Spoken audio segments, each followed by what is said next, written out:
दोस्तों, कुरान दुनिया की अकेली ऐसी धार्मिक किताब है कि जिसमें साइंस से जुड़ी सबसे ज्यादा सटीक बातें लिखी हैं। कुरान में 6000 से भी ज्यादा आयतें हैं और उनमें से लगभग 1000 ऐसी आयतें हैं जो साइंस से रिलेटेड है। और आज की वीडियो में हम कुरान के कुछ ऐसे आयत के बारे में बात करेंगे कि जिसे आज साइंस भी एक्सेप्ट करने पर मजबूर है। अगर आप भी कुरान पर यकीन नहीं रखते तो आप भी वीडियो के आखिर में कुरान पर यकीन करने पर मजबूर हो जाएंगे। दोस्तों, वीडियो स्टार्ट करने से पहले आपसे गुजारिश है कि अगर आपने चैनल को सब्सक्राइब नहीं किया है तो चैनल को सब्सक्राइब करके बेल आइकन पे प्रेस करके ऑल जरूर क्लिक करें ताकि आने वाले सारे इन्फॉर्मेटिव वीडियो सबसे पहले आप तक हो।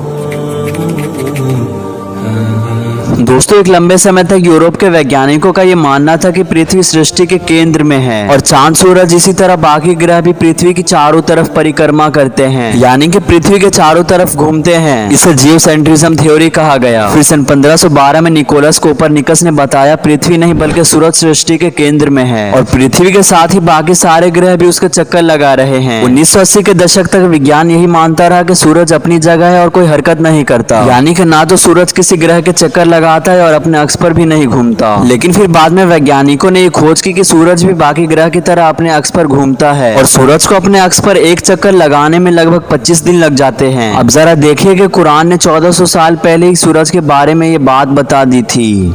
कुरान में अल्लाह तबारक व तआला फरमाता है कि और वह अल्लाह ही है कि जिसने रात और दिन की रचना की और सूरज और चांद को बनाया, सब एक एक फलक में तैर रहे हैं। आखिरी लाइन पर जरा गौर करिए, सब एक एक फलक में तैर रहे हैं। दोस्तों, अब जरा ध्यान दीजिए, यहाँ पर बहुत ही शानदार बात बताई गई है। कुरान की इस आयत में अरबी शब्द यसबहून का इस्तेमाल किया गया है और ये शब्द सभा से बना हुआ है। सभा का मतलब कोई ऐसी वस्तु जो धीरे धीरे अपने स्थान पर घूम रही हो। सूरज के साथ इस शब्द का आना बताता है कि सूरज भी अपने अक्ष पर घूमता है। अब आप जरा अपने दिमाग के घोड़े दौड़ाइए और बताइए कि हजारों साल पहले लाखों करोड़ों किलोमीटर दूर की इतनी सटीक बात कौन बता सकता है। दोस्तों, सूरज का प्रकाश एक रासायनिक प्रक्रिया का नतीजा है जो सूरज के धरातल पर करोड़ों सालों से जारी है। वैज्ञानिकों का कहना है कि एक वक्त ऐसा आएगा कि सूरज का रासायनिक प्रक्रिया एकदम से रुक जाएगा और सूरज पूरी तरह से बुझ जाएगा, जिसकी वजह से धरती पर जीवन भी समाप्त हो जाएगा। दोस्तों, अब जरा कुरान की इस आयत पर गौर करिए, और सूरज वह अपने ठिकाने की तरफ चला जा रहा है। इस आयत में अरबी शब्द मुस्तकिर का इस्तेमाल हुआ है कि जिसका मतलब एक निश्चित समय या फिर एक निश्चित जगह। दोस्तों, वैज्ञानिक कहते हैं कि सूरज एक निश्चित समय के लिए है और एक दिन वो खत्म हो जाएगा। अब जरा सोचिए कि 1400 साल पहले सूरज के बारे में इतनी सटीक बातें कुरान में कौन लिख सकता है। यकीनन वो तमाम जहानों का मालिक अल्लाह ही है। दोस्तों, आज से 80-90 साल पहले का जो सबसे बड़ा सवाल था वो ये था कि हमारी दुनिया और यूनिवर्स वजूद में कैसे आई। 1931 में जॉर्ज निमित्रे नाम के एक साइंटिस्ट ने कहा कि ये सारी दुनिया एक समय पे सिंगल पॉइंट थी। फिर एक बड़ा धमाका हुआ कि जिसकी वजह से सूरज, चांद, पृथ्वी और बाकी सारे ग्रह वजूद में आए। इस पर कई सालों तक रिसर्च चलता रहा। फिर आखिरकार वैज्ञानिकों ने ये बात मान लिया कि हाँ, एक बड़ा धमाका हुआ था कि जिसके वजह से ये यूनिवर्स वजूद में आई। फिर इस थ्योरी को नाम दिया गया बिग बैंग, यानी कि बड़ा धमाका। दोस्तों, कायनात वजूद में कैसे आई इसका पता तब लगाया गया जब हमारे पास मॉडर्न टेक्नोलॉजी आई और तेज दिमाग वाले वैज्ञानिकों की मदद से ये बात हमें पता चली। लेकिन दोस्तों, इसमें कोई हैरानी वाली बात नहीं। हैरान कर देने वाली बात तो तब लगे जबकि इसी बात को 1400 साल पहले बताया गया हो, जिस वक्त ना ही कोई टेक्नोलॉजी थी, ना ही कोई टेलीस्कोप और ना ही कोई तेज दिमाग वाला साइंटिस्ट। तो दोस्तों, अब आप हैरान हो जाइए क्योंकि ये बात ही आज से 1400 साल पहले ही कुरान में बता दी गई थी। चलिए अब जानते हैं कि कुरान में यूनिवर्स के वजूद के बारे में क्या लिखा है। क्या वो लोग ध्यान नहीं देते जिन्होंने इनकार कर दिया है कि यह सब आकाश और धरती परस्पर मिले हुए थे, फिर हमने इनको अलग किया। कुरान की आयत और बिग बैंग थ्योरी के हैरान कर देने वाली समानता से इनकार नहीं किया जा सकता। बिग बैंग भी यही बताता है कि आकाश और धरती परस्पर मिले हुए थे और बड़े धमाका के कारण अलग हुए, और कुरान की ये आयत भी हमें यही बता रही है।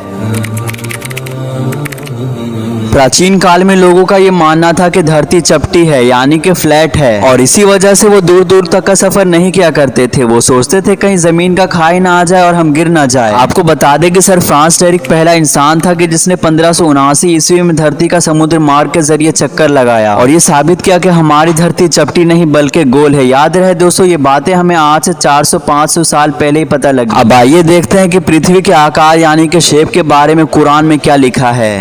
दोस्तों अल्लाह तबारक व तआला फरमाता है वल अर्द बाद ज़ालिका दहाहा, यानी कि और फिर हमने जमीन को बिछाया। दोस्तों यहाँ पर अल्लाह तबारक व तआला ने दहाहा शब्द का इस्तेमाल किया है कि जिसका मतलब होता है शुतुरमुर्ग का अंडा। और अगर आप शुतुरमुर्ग का अंडा देखेंगे तो वो पूरी तरह से गोल नहीं होता, बल्कि ऊपर और नीचे से थोड़ा अंदर होता है। और आज की साइंस भी हमें यही बताती है कि अर्थ पूरी तरह से गोल नहीं बल्कि ऊपर और नीचे से थोड़ी अंदर है, जिसे इंग्लिश में जियोस्फेरिकल शेप कहा जाता है।